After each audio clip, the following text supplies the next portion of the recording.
Hello everybody, good morning, good evening and good afternoon. Whenever you are watching my channel, नमस्कार.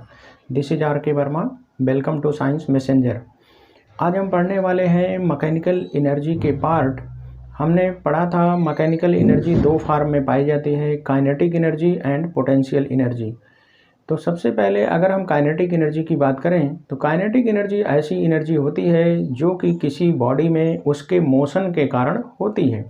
कोई भी object है हमारे universe में, उसका कुछ न कुछ मास होता है और अगर वो मोशन कर रहा है तो उसके पास कुछ वेलोसिटी होगी. तो मास और वेलोसिटी के स्क्वायर का जो मल्टीप्लिकेशन है उसके हाफ को हम कहते हैं काइनेटिक एनर्जी. तो आइए हम काइनेटिक एनर्जी को देखते हैं क्या है. Energy possessed by a body by virtue of its motion. किसी वस्तु की गति के कारण उसमें जो एनर्जी है उसे हम उसकी काइनेटिक एनर्जी कहते हैं. इसको जनरली कैपिटल ई से डिनोट किया जाता है. अगर कहीं पर के ई लिखा है इसका मतलब काइनेटिक एनर्जी या गतिज ऊर्जा की बात की जा रही है.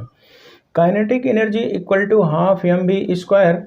अगर हमारे पास कोई ऑब्जेक्ट है इस तरह से, इसका मास m है और ये मोशन कर रहा है v मीटर पर सेकंड के वेलोसिटी से, तो इसकी काइनेटिक एनर्जी होगी half into mass into velocity का स्क्वायर.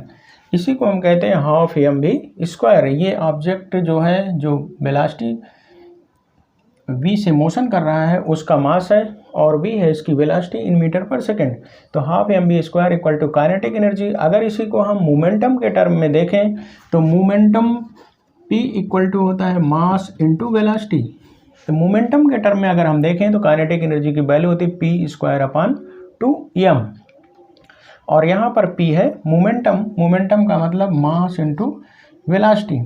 अब यहाँ से बहुत सारे क्वेश्चन पूछे जाते हैं. तो देखिए, काइनेटिक एनर्जी डायरेक्टली प्रोपोर्शनल है v स्क्वायर के. तो यहाँ से एक क्वेश्चन बनता है, अगर किसी ऑब्जेक्ट की वेलोसिटी 2 गुनी कर दी जाए तो काइनेटिक एनर्जी क्या होगी. तो फर्स्ट में काइनेटिक एनर्जी देखिए है हाफ एम वी स्क्वायर. अगर हम वेलोसिटी 2 गुनी कर दें तो काइनेटिक एनर्जी, ये फर्स्ट है, ये सेकंड क्या हो जाएगा हाफ. मास तो किसी ऑब्जेक्ट का सेम रहता है क्योंकि मास चेंज नहीं होता. चाहे हम उस वस्तु को मून पर लेकर चले जाएं तब भी किसी वस्तु का मास चेंज होता नहीं, तो मास तो वही रहेगा. अगर हम वेलोसिटी 2 गुना कर दें तो 2v का स्क्वायर. तो ये हो गया हाफ एम 2 दूनी 4 इंटू 4v स्क्वायर. तो ये देखिए क्या हो गया 4 into half M we square. तो एम वी स्क्वायर का कितने गुना हो गया 4 गुना. तो किसी ऑब्जेक्ट की अगर वेलोसिटी हम 2 गुना कर दें तो काइनेटिक एनर्जी 4 गुनी हो जाएगी क्योंकि वेलोसिटी के स्क्वायर पर डिपेंड कर रही है. एक क्वेश्चन ये हो गया कि किसी वस्तु की अगर वेलोसिटी 2 गुनी कर दी जाए तो काइनेटिक एनर्जी कितनी होगी 4 टाइम्स. दूसरा क्वेश्चन, अगर किसी वस्तु का मोमेंटम 2 गुना कर दिया जाए तो काइनेटिक एनर्जी क्या होगी. अगेन क्योंकि यहाँ पर देखो p स्क्वायर पर है तो 2 गुनी कर देंगे, 2 दूनी 4 तो 4 गुनी हो जाएगी. तो अगर किसी वस्तु की वेलोसिटी 2 गुनी कर दी जाए तो काइनेटिक एनर्जी 4 गुनी. मोमेंटम 2 गुना कर दिया जाए तो भी काइनेटिक एनर्जी 4 गुनी हो जाएगी. अगर कह दिया जाए किसी वस्तु का मोमेंटम अगर आधा कर दिया जाए, मतलब p1 पहले जो मोमेंटम था उसका आधा कर दिया जाए तो क्या होगा. यहाँ पर देखिए p स्क्वायर है तो 1/2p का स्क्वायर हो जाएगा. तो ये हो जाएगा 1/4p स्क्वायर. मतलब काइनेटिक एनर्जी 1/4 रह जाएगी. तो किसी वस्तु का मोमेंटम अगर हम हाफ कर दें तो काइनेटिक एनर्जी 1/4 रह जाएगी. इस पर बहुत सारे क्वेश्चन पूछे जाते हैं. अब जरा हम यूनिट की बात कर लेते हैं. तो एनर्जी कोई भी हो, काइनेटिक एनर्जी हो, पोटेंशियल एनर्जी हो, किसी भी तरह की एनर्जी हो, उसकी यूनिट सीजीएस में होती है अर्ग, जो कि हम पहले पढ़ चुके हैं. और अगर एमकेएस की बात करें तो एमकेएस सिस्टम में एनर्जी की यूनिट होती है जूल. और अगर हम डायमेंशन की बात करें तो एनर्जी या वर्क का जो डायमेंशन होता है वही होता है एनर्जी का डायमेंशन. तो M L square T power -2, क्योंकि वर्क की यूनिट भी होती है जूल और एनर्जी की यूनिट भी होती है जूल. तो work equal to force into displacement. तो F इंटू एस, फोर्स का होता है mass into acceleration into displacement, तो ये हो जाएगा m l t power -2 into L, तो ये हो गया हमारा m l square t power -2, ये हो गया हमारा डायमेंशन। अब कुछ इंपॉर्टेंट पॉइंट देख लेते हैं। When momentum is doubled kinetic energy becomes 4 times, जो कि हम यहाँ से देख चुके हैं। When momentum is halved then kinetic energy becomes 1/4, यहाँ से हमने देख लिया। यहाँ kinetic energy is always positive, kinetic energy कभी निगेटिव नहीं होती क्योंकि वेलोसिटी कभी निगेटिव नहीं होती। Work done on a body by a force is equal to change in kinetic energy. अगर हम किसी वस्तु, मान लीजिए हमारे पास ये एक ऑब्जेक्ट है, इस पर हम फोर्स लगा रहे हैं F, फोर्स लगाकर इसका मास m है, इसको मोशन में ला रहे हैं, तो इसकी मान लीजिए वेलोसिटी पहले u है और ये यहाँ से मूव करता हुआ यहाँ है, मास तो वही रहेगा, इसकी वेलोसिटी हो गई v।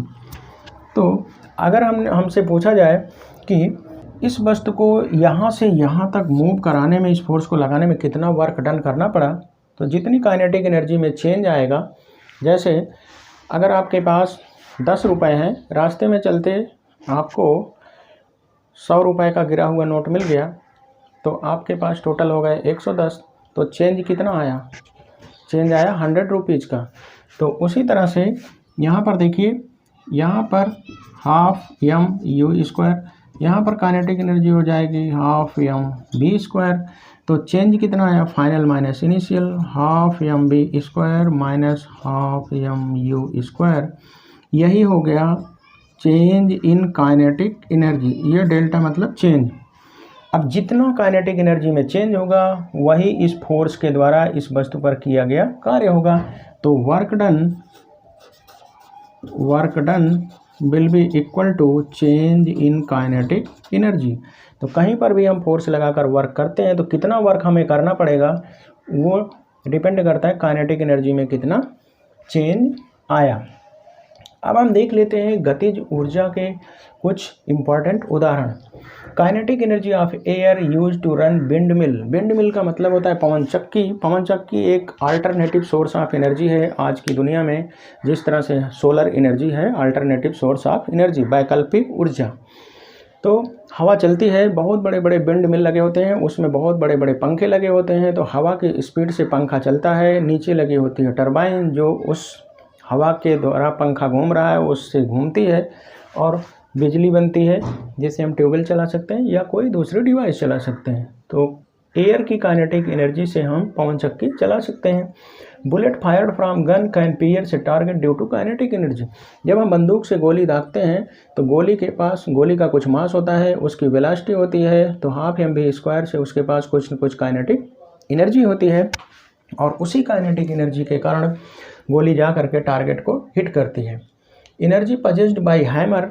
हथौड़ी से हम कील, ये मान लीजिए कील है, हथौड़ी से इसे कील ठोकने का प्रयास करते हैं, तो हथौड़ी में होती काइनेटिक एनर्जी। इस काइनेटिक एनर्जी के कारण ये कील किसी लकड़ी या दीवार में गड़ जाती है। Kinetic energy of flowing water. बहते हुए पानी के पास भी काइनेटिक एनर्जी होती है। चूँकि पानी बह रहा है तो पानी का मास है, उसके पास वेलोसिटी है, तो उसकी काइनेटिक एनर्जी है।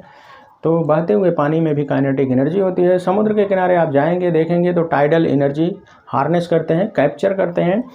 समुद्र में ज्वार भाटा आता है या समुद्र की लहरें जब आती हैं, समुद्र से टकराती हैं, किनारे से टकराती हैं, तो वहाँ पर वाटर की वेव्स जो होती हैं उनके पास काइनेटिक एनर्जी होती है। वहाँ पे हम टरबाइन लगा देते हैं, उनकी वेव्स के स्प्लैशिंग से वो टरबाइन घूमती है, तो वहाँ पर भी हम बिजली बना सकते हैं। तो ये सब बहुत सारे काइनेटिक एनर्जी के एग्जाम्पल हैं।